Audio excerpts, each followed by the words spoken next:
오늘은 대림절 세 번째 주일로 시므온과 안나의 크리스마스라는 제목으로 하나님의 말씀을 함께 나누기를 원합니다.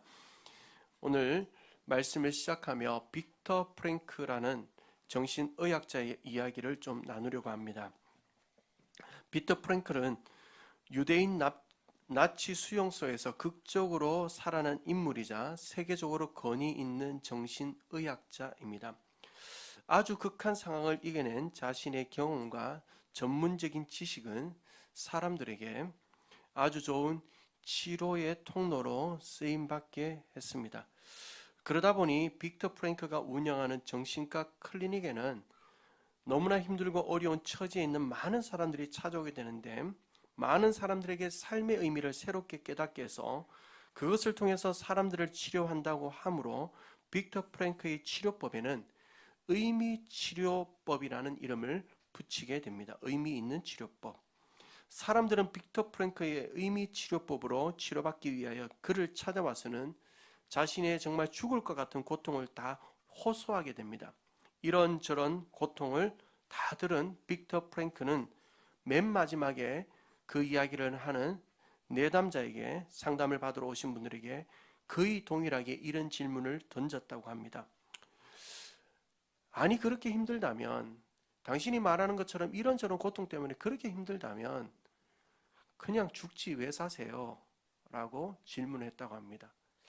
참 어떻게 보면 충격적인 질문입니다. 상담을 받으러 왔는데 죽지 왜 사세요? 라는 질문을, 그냥 자살이나 하시지 왜 사세요? 라는 질문을 받았을 때 얼마나 충격이었겠습니까? 근데 빅터 프랭크 박사는 이런 황당하고 무서운 질문을 한 이후에 항상 연이어서 이런 질문을 한다고 합니다. 자, 그렇다면 그런 숱한 어려움에도 불구하고 지금 당신이 살아야 될 의미, 이유는 한번 말해보세요 라고 얘기한답니다. 그러면 사람들은 자신이 살아야 될, 지금 그런 고통 속에서도 살아야 될 이유에 대해서 말하기 시작하는데, 어떤 사람은 내가 지금 죽으면 내 사랑하는 자녀들은 어떻게 합니까? 내가 지금 죽으면 내 가정은 어떻게 합니까? 내가 지금 당장 죽으면 내가 처리해야 될 일들이 이렇게 많은데 그 일들은 어떻게 합니까? 라고 얘기하며 자신이 죽을 수 없는, 지금은 당장 죽을 수 없는 이야기들을 하게 된다고 합니다. 그 이야기를 들은 빅터 프랭크는 다시 한 번 더 이렇게 사람들에게 얘기하죠. 그렇습니다. 당신이 지금 살아야 할 이유, 바로 그 이유를 붙들고 새롭게 한번 시작해 보십시오. 그러면 당신의 인생은 달라질 것입니다. 지금의 숱한 어려움에도 불구하고 당신이 살아야 될 이유, 그 이유가 당신이 살아야 할 의미입니다 라고 이야기해 준다고 합니다. 그래서 빅터 프랭크의 이 치료법에 의미치료법이라는 이름이 붙임 바 된 것 같습니다. 다소 충격적인 방법이기는 하지만 상당히 설득력 있는 치료 방식이라고 말할 수 있을 것 같습니다. 오늘 우리 가운데도 힘들고 어렵고 답답한 나머지 삶의 희망을 잃어가는 분들이 있다면, 저는 빅터 프랭크 박사의 말을 빌려 살아가는 의미를 붙잡고 다시 일어나는, 그 의미를 붙들고 다시 일어나는 우리 은혜인들을 될 수 있게 되기를 도전하고 싶습니다. 우리가 살아야 할 이유, 삶의 의미, 그것을 붙들고 다시 일어나는 우리 모든 은혜인 성도들 되시기를 주님의 이름으로 축복합니다. 오늘 우리는 이처럼 자신이 죽을 수 없는 분명한 이유를 붙들었던 두 사람의 이야기를 좀 나누려고 하는 겁니다. 그들은 노년의 시간을 살고 있음에도 불구하고 삶을 의미 없게 보내거나 또는 무료하게 세월을 보내지 않고 일평생 기다리던 무언가에 대한 기다림의 의미를 두고 살아갔던 자들입니다. 바로 오늘 우리가 만날 시므온과 안나, 이 할아버지 한 분, 시므온은 남자분, 안나는 할머니예요.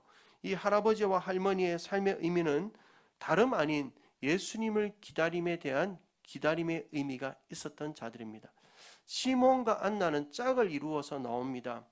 물론 이 두 사람은 부부는 아니지만 성경에서 짝을 이루어 등장하는 인물로, 그들은 구원자 예수님을 기다리는 것이 자신들의 삶의 의미였고, 그 의미는 결국 예수님을 만남으로 성취되는 역사를 경험한 인물들입니다. 자, 지금부터 시므온과 안나의 삶의 의미가 되었던 구원자 예수님, 그분을 만나는 두 사람의 이야기 속으로 함께 가보도록 합니다. 베들레헴에서 탄생한 예수님이 탄생하신 지 40일째 되는 날, 예수님의 아버지 요셉과 어머니 마리아는 아기 예수님을 데리고 예루살렘 성전에 올라가시게 됩니다. 예수님을 데리고 왜 40일째 되는 날 예루살렘 성전을 올라갔느냐? 여기에는 두 가지의 이유가 있는데, 첫 번째는 정결 예식 때문입니다. 정결 예식이라는 게 무엇인가 하면, 레위기 12장을 보면 여인이 남자아이를 출생한 경우는 40일째 이후, 여자아이를 출생한 경우에는 80일째 되는 날 성전에 이 아이를 데리고 가서 하나님께 감사의 예물을 드리며 정결 예식을 하도록 되어져 있습니다. 우리도 아이를 출산하게 되면 어느 정도 기간이 지나서 밖으로 외출할 수 있을 때가 되면 제일 먼저 교회에 와서 이제 기도를 받는 것처럼 그런 시간들을 가졌다라고 이해해도 무관할 것 같습니다. 이 정결 예식 때문에 예수님을 데리고 요셉과 마리아는 성전에 오르게 됩니다. 또 한 가지의 이유가 있는데, 요셉과 마리아에게 있어서 예수님은 첫 번째 아들입니다. 첫 번째 아들. 여러분, 성경에서 첫 번째, 첫 소산, 첫 예물, 첫 것이라는 것은 순서상으로 첫 번째를 얘기하는 게 아닙니다. 모든 것의 대표다, 이런 거, 모든 것을 상징한다라는 겁니다. 그래서 우리가 한 달에 첫 시간을 들여 기도하고 하루에 첫 시간을 들여 기도한다. 하루의 첫 시간이라는 게 뭐 따지면은 00시 00이 첫 시간이지 않겠습니까? 그런데 그 시간이 아니라 내가 눈을 떴을 때 하루를 시작하는 그 첫 번째 시간은 또 첫 시간이라고 했을 때 대표성의 의미거든요. 그래서 첫 번째 아들을 예수님께, 하나님께 드림으로 말미암아 이 예수 그리스도가 주님의 영광, 하나님의 영광을 위하여 쓰임 받기를 위하여 드리는 마음으로 올라간 거예요. 어쨌든 이 두 가지의 정결 예식과 하나님께 드리기 위한, 예수님을 하나님께 드리기 위한 이유로 예수님의 부모님은 성전을 오르게 됩니다. 그런데 그 시간에 일평생 예수님을 기다리던 시몬이라는 할아버지가 성전에 오게 되고 예수님과 시몬의 역사적인 만남이 그 현장에서 일어나게 되는 겁니다. 평생을 기다려오던 예수님, 그 예수님을 시몬이 이제 40일째 된 예수님을 데리고 성전에 오른 그 역사적인 만남이 그 현장에서 일어나게 되는 겁니다.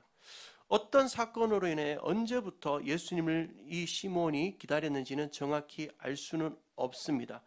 그러나 분명한 것은 그렇게 기다리고 기다리던 예수님을, 자신의 삶의 의미였던 예수님을 만났을 뿐 아니라 오늘 본문을 보니까 그 예수님을 품에 안았다라고 합니다.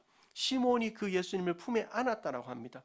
얼마나 황홀한 경험이었겠습니까? 여러분 한번 상상해 보십시오. 지금 여러분 품에 예수님을 안고 있다. 그 아기 예수님을 안고 있다. 얼마나 압도적인 경험이 아닐 수 있겠습니까? 평생을 기다려온 기다림이 마침내 열매로 맺어지는 그 위대한 경험을 지금 시몬이 하고 있는 겁니다. 근데 이런 역사적인 현장에 또 한 사람, 안나라는 할머니가 찾아오게 됩니다. 이 안나는 외로운 삶을 살던 여인이었습니다. 그럼에도 불구하고 그 외로움 속에서 평생 주님 앞에 나와 성전에서 금식하며 기도하던 여인이었습니다. 이 안나 역시 예수님을 기다리던 여인입니다. 그런데 그 안나 할머니도 그날 예수님 앞에, 예수님을 만나고 싶었던 그 안나 할머니도 성전에 나와 기도하기 위하여 성전을 들렸는데 어디선가 영광스러운 찬양의 소리가 들려오는 겁니다. 그 찬양의 소리를 듣고는 그 찬양의 소리에 매료되어 그 성전 안을 찾아 들어가자 그 성전 안에서 시므온과 예수님, 시므온의 품에 안긴 예수님을 이 안나도 만나게 되는 겁니다. 사랑하는 성도 여러분, 예수님이 태어날 당시에 이스라엘의 인구, 베들레헴의 인구는, 예루살렘의 인구는 약 10만 명 정도로 추정합니다. 근데 그 많은 사람 중에 예수님이 태어났을 때 직접 예수님을 만난 사람은 마태복음에는 동방박사, 누가복음에는 우리 지난주에 살펴봤던 목자들, 그리고 오늘 본문에 나오는 예수님을 직접 눈으로 목격하기도 하고 그 품에 안기도 했던 시몬과 안나가 고작 전부입니다. 여러분 얼마나 감격스럽고 영적 한의를 느끼는 일이었겠습니까? 여러분, 그러니까 이들에게 무엇이 일어났을까요? 시몬과 안나가 예수님을 그렇게 기다리다 그날 예수님을 만났으니 그들이 뭐 했을까요? 찬양했겠죠. 노래했을 겁니다. 우리가 기쁘면 노래하잖아요. 기쁨의 찬양을 드렸을 겁니다. 백조는 죽을 때 가장 아름다운 노래를 한다고 합니다.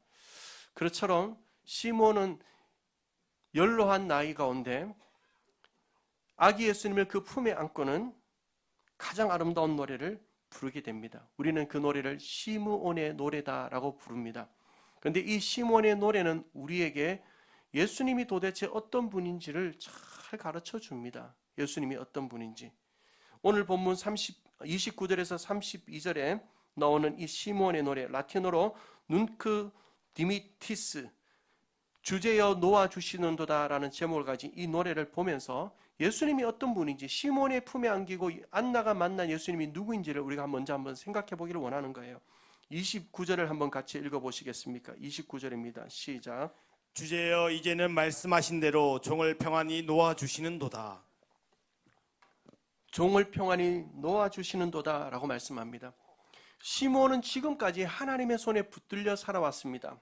그리고 지금 이 순간, 예수님을 품에 안고 있는 지금 이 순간은 가장 강력한 은혜에 붙들린 순간인 것을 기억할 때, 오늘 이 시몬의 노래 속에서 우리가 만나는 예수님은 어떤 분인가 하면, 예수님의 손에 붙들릴 때, 우리의 인생이 예수님의 손에 붙들릴 때 모든 인생의 죄악과 얼무와 고통과 고난에서 우리는 해방함을 얻을 수 있고 평안을 누릴 수 있다는 사실을 알게 하는 겁니다.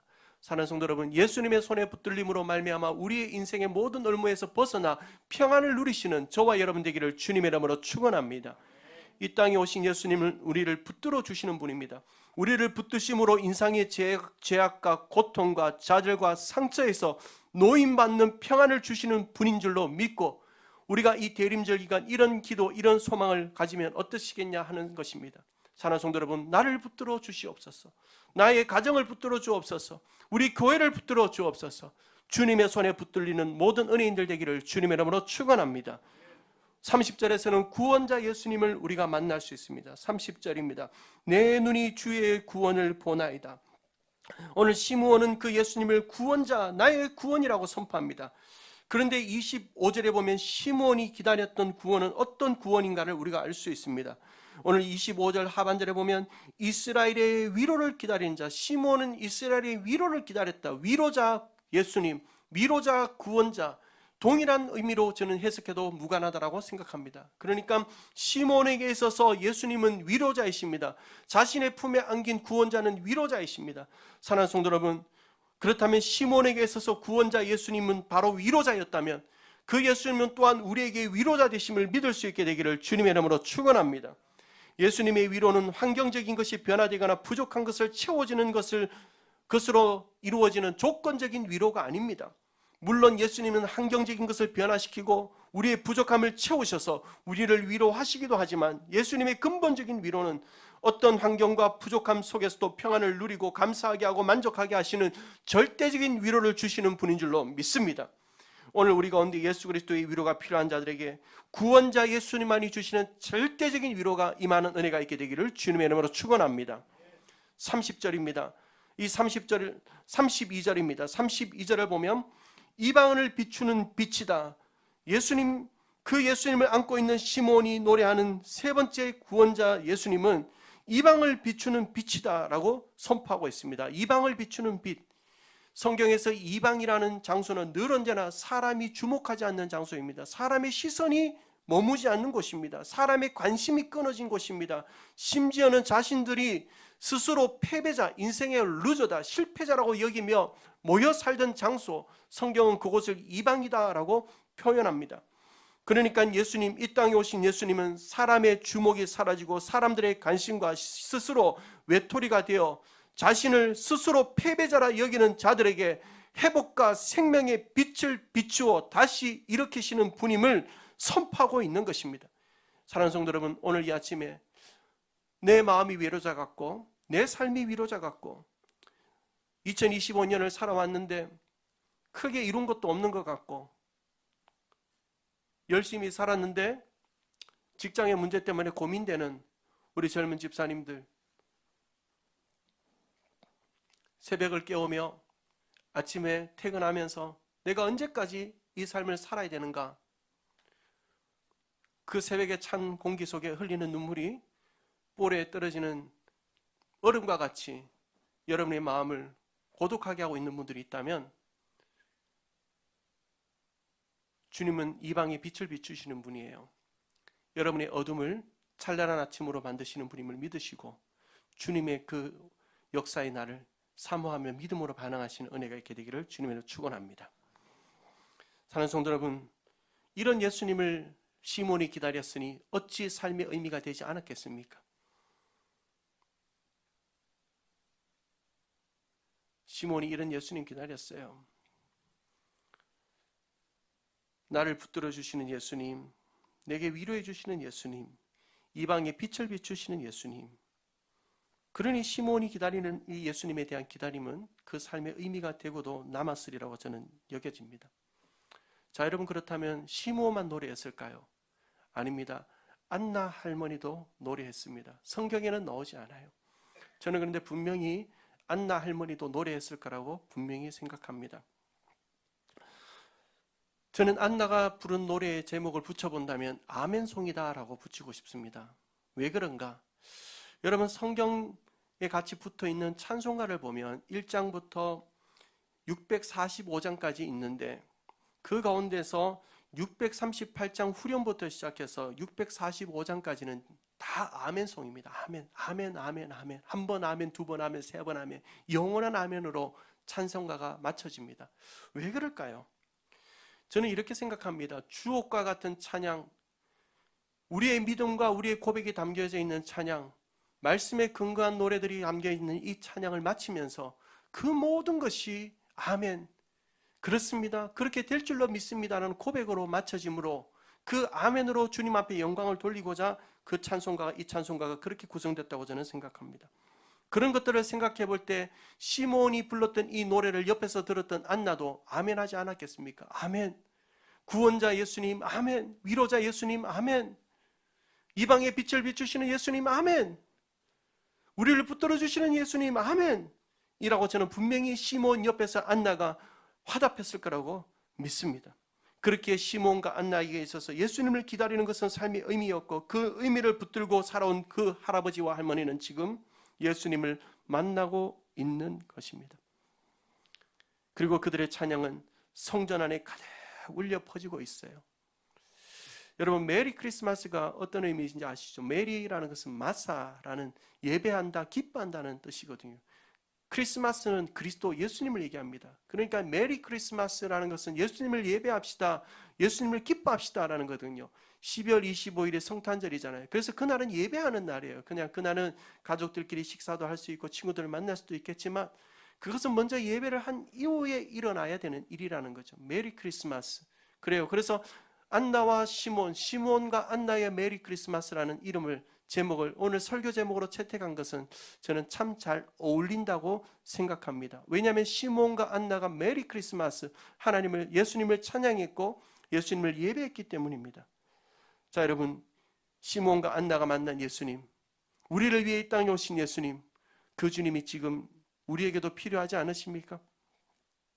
나를 붙들어 주시고 나를 위로해 주시고 캄캄한 내 마음 같은데 빛을 비추시고 내 삶에 빛을 비추셔서 다시 이렇게 세워주실 예수님, 그 주님의 은혜가, 그 주님의 위로가 필요하지 않으십니까? 그 주님을 만나고 싶지 않으십니까?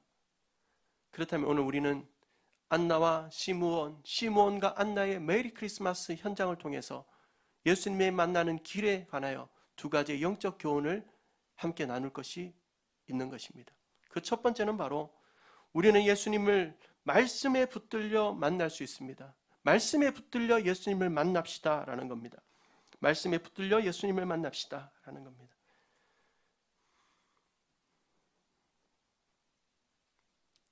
자, 오늘 본문 25절부터 27절까지 시몬에 관하여 얘기하는 말씀 가운데 세 번이나 지나칠 정도로 강조되는 것이 있는데 25절, 26절, 27절을 보면 25절에는 시몬에 대하여 하반절에 성령이 그 위에 계시더라.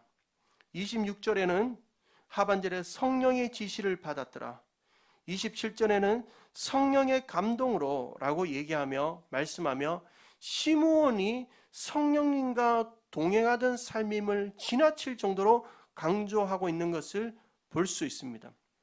곧 이 메시지를 우리가 오늘의 본문 속에서 좀 더 깊이 이해한다면 시므온은 성령님의 인도하심과 말씀 없이는 구원자 예수님을 기다릴 수 없었던 인생이요 성령님의 말씀에 이끌려 살던 인생이었다는 것을 보여주는 것입니다.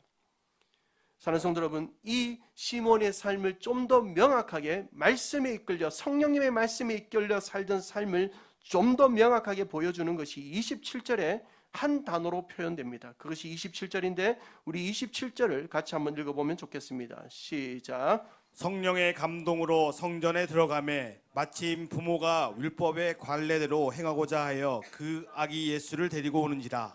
마침이라는 단어, 여러분 이 마침이라는 단어를 잘 한번 주목해 보십시오. 이런 의미예요.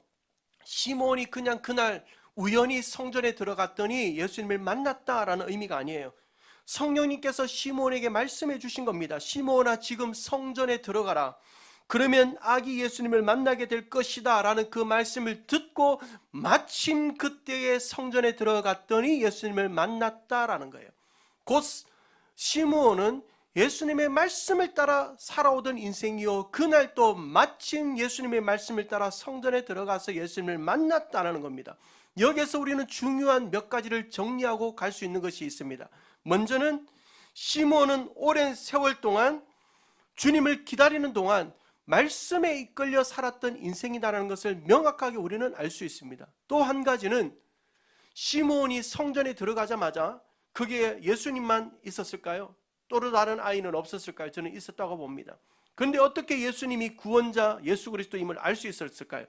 그 시므온의 신앙은, 시므온의 영적 시각은 바로 구약의 말씀에 뿌리를 내리고 있었기 때문에 예수님을 구원자로 볼 수 있었던 거예요.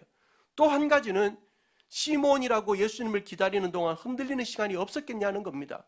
노아가 방주를 짓고 사람들이 얼마나 조롱했습니까? 저 미친 정신 이상한 할아버지, 이 산꼭대기에 배를 짓는다고 얼마나 사람들이 놀렸겠어요. 시므온도 매일 예수님을 기다렸어요.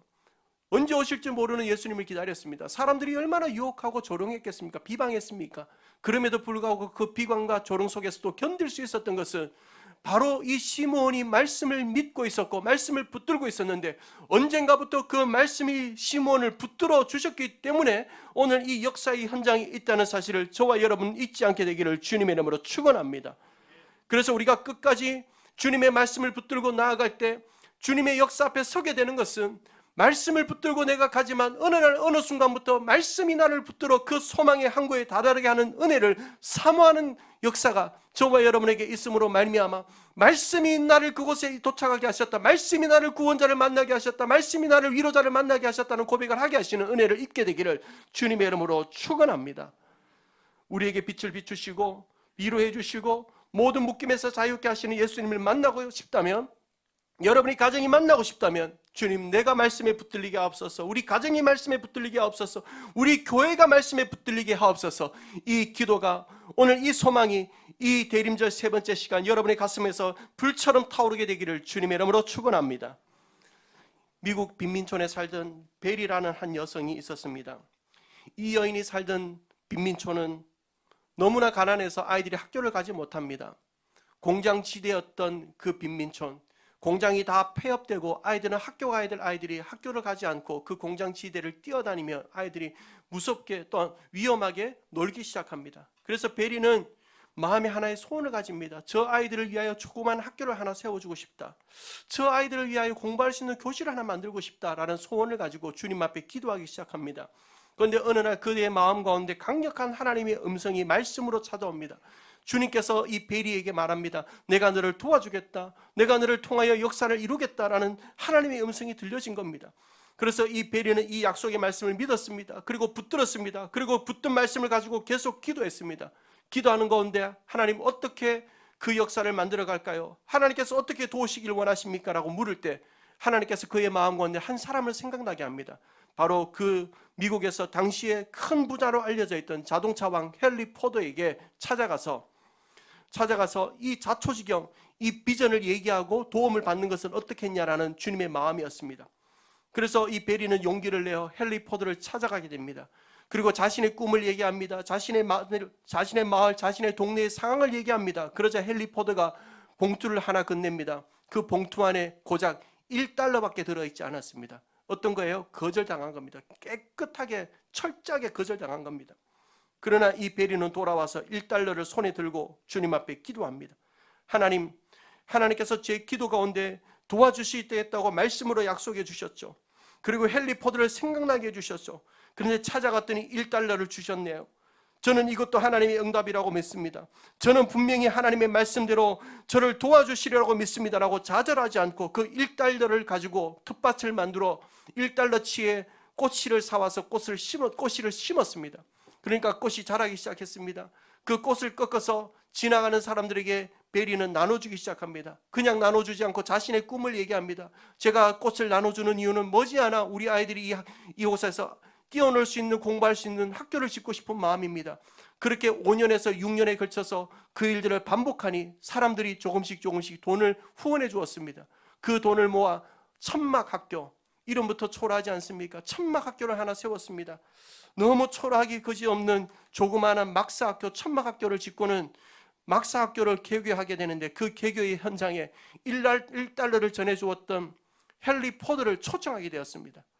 헨리 포드가 영문도 모른 채 그 자리에 와서 앉아있고 이제 막사학교를 개교하는 시간, 베리는 감사의 인사를 이렇게 전했다고 합니다. 포드 씨, 당신의 $1가 오늘 이 순간을 맞이하게 했습니다. 참으로 감사합니다. 그렇게 개교식이 끝난 후 베리 여사는 헨리 포드로부터 $1가 담긴 동일한 봉투 하나를 또 받게 됩니다. 그 봉투 안에는 무려 $100만 불이 담겨있는 봉투를 받게 되고 이 베리는 그 돈을 가지고 학교를 짓고 강당을 짓고 아이들이 공부할 수 있도록 뛰어놀 수 있는 지금 LA 경교에 자리 잡고 있는 베리 스쿨을 짓게 됩니다. 사랑하는 성도 여러분 어떠십니까? 이 베리가 붙은 것이 헨리 포드 같아 보입니까? 헨리 포드를 잘 만났기 때문에, 헨리 포드에게 잘 접근했기 때문에 헨리 포드가 도와줘서 베리 스쿨을 만들었다고 생각하십니까? 아니면 말씀에 붙들린 한 여인, 말씀을 붙들었던 한 여인이 하나님의 놀라운 역사와 하나님의 도우신 가운데 일을 이루었다고 생각하십니까? 저는 우리가 한 사람을 붙드는 말미암아 일을 이루었다고 보지 않고 하나님의 말씀에 붙들린 한 여인을 통하여 하나님의 말씀이 성취되는 역사를 이루어 가심을 볼 수 있게 되기를 주님의 이름으로 축원합니다. 사랑하는 성도 여러분, 말씀을 붙들고 나아가십시오. 말씀을 희망의 끈으로 놓지 않을 이유를 삼아 보십시오. 그렇다면 그 말씀을 붙들고 나아가는 저와 여러분에게도 예수님의 은혜를, 예수님의 기적을, 예수님의 구원자 되심을 경험하는 그날이 오게 될 줄로 믿습니다. 오늘 우리는 이 본문을 통하여 예수님을 만나기 위한 두 번째 길을 함께 배울 것이 있습니다. 그것은 기도에 집중하며 예수님을 만났다는 사실입니다. 기도에 집중할 때 우리는 예수님을 만날 수 있습니다. 이제 시므온 할아버지 이야기만 하지 말고 안나 할머니 얘기도 좀 할까요? 안나의 이야기를 좀 나누기를 원합니다. 여러분, 안나에 대하여 오늘 본문 36절 37절은 기록하고 있습니다. 36절 37절을 우리 같이 한번 읽으면 좋겠네요. 같이 한번 읽어봅시다. 시작. 또 아셀지파 바누엘의 딸 안나라 하는 선지자가 있어 나이가 매우 많았더라. 그가 결혼한 후 7해 동안 남편과 함께 살다가 가부가 되고 84세가 되었더라.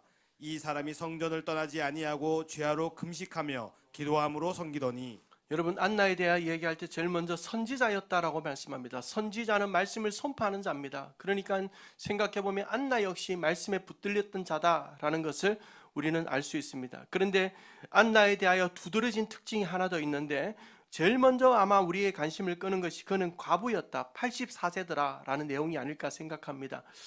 여러분, 이것은 두 가지로 해석할 수 있습니다.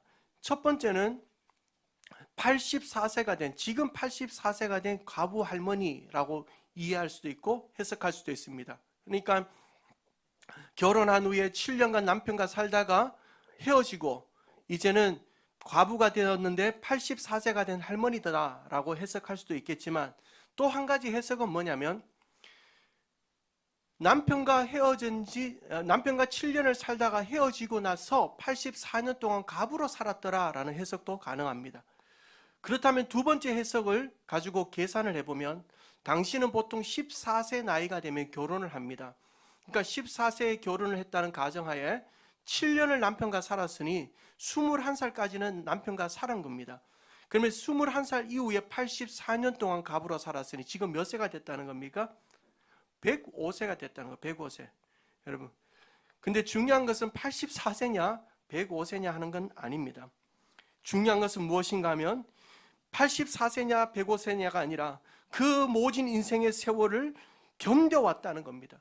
그 모진 세월을 견디며 지금 예수님을 만났다는 겁니다. 당시에 갑으로 산다는 것은 경제적인 부분에서나 사회적인 부분에서 약자일 수밖에 없었습니다. 그런데 그런 인생을 어떻게 안나가 견디며 살아왔을까요? 프랭크 박사의 말을 빌리자면 이 안나는 왜 죽지 않고 지금도 살아있을까요?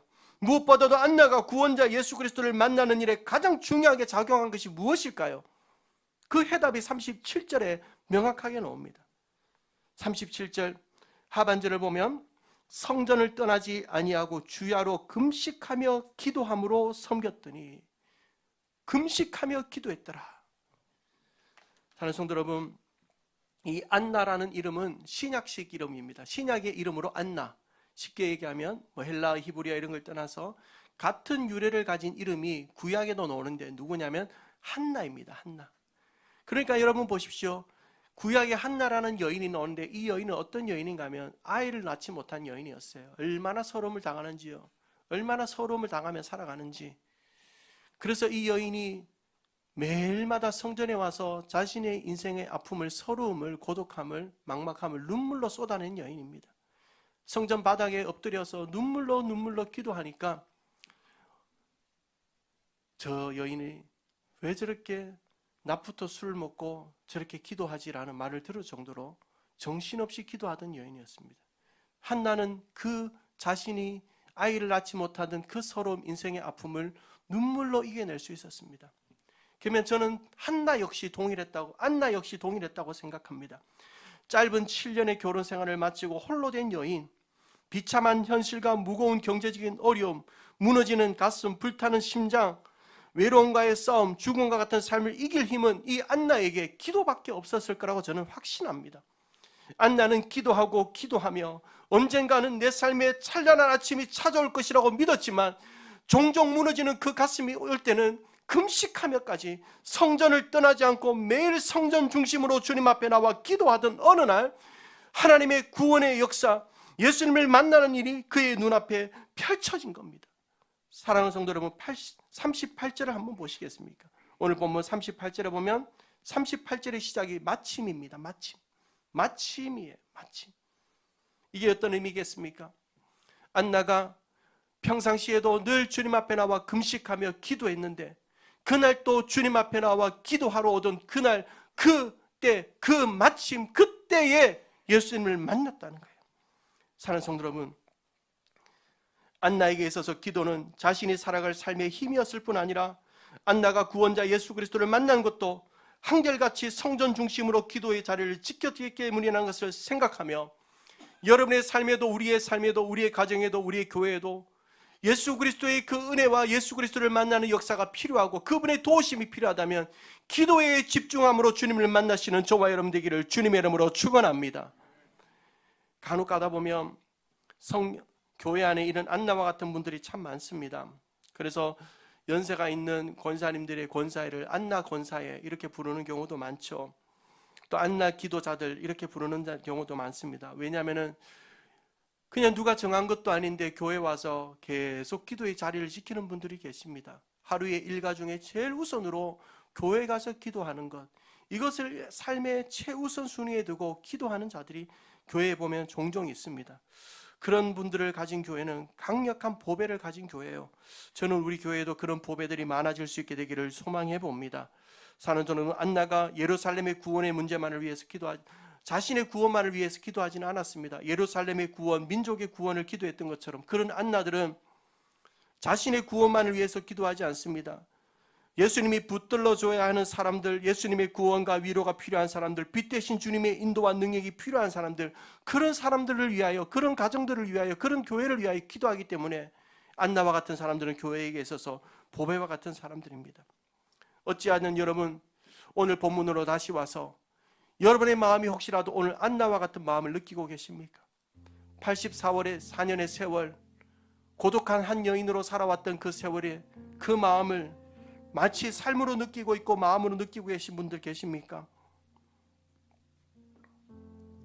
기도에 집중하면 좋겠습니다.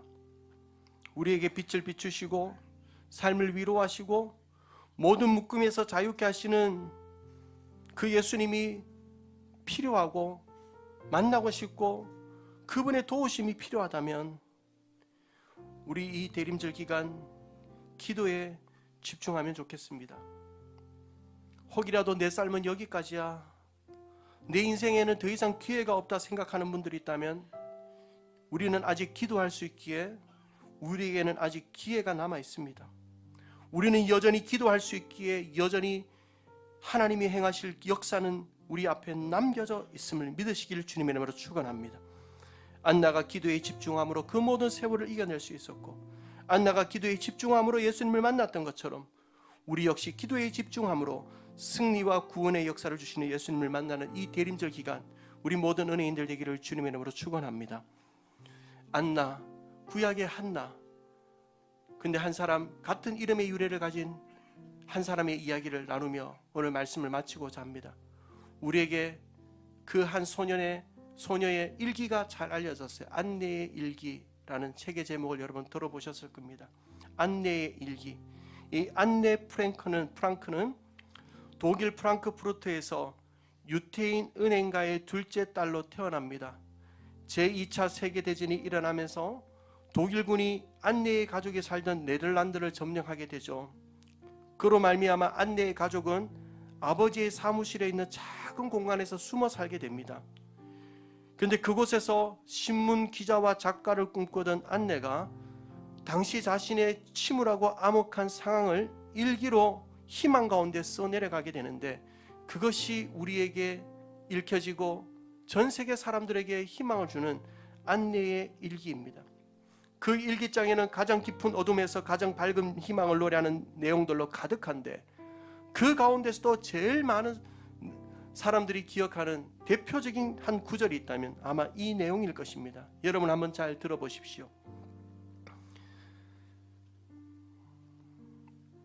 이렇게 햇빛과 구름 한 점 없는 하늘이 존재하는데, 그리고 내가 오늘 이것을 즐길 수 있는데 내가 어떻게 슬퍼할 수 있을까? 다시 한 번 더요.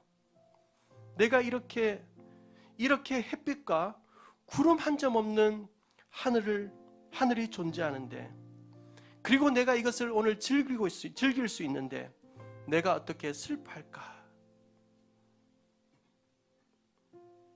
언제 쳐들어올지 모르는 독일군들의 그 위험 앞에 한 소년이 쓴 일기의 내용입니다. 저는 이 안내의 일기의 일부를 오늘 본문의 메시지와 연결하여 이렇게 말씀드리며 설교를 마치고자 합니다.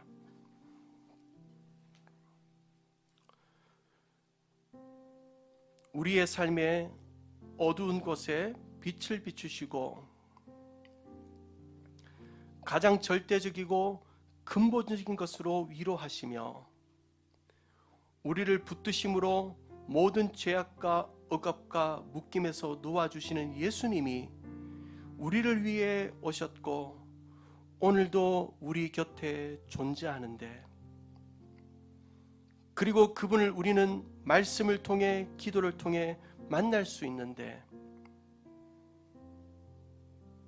우리가 어떻게 슬퍼할 수 있을까? 같이 찬양할까요?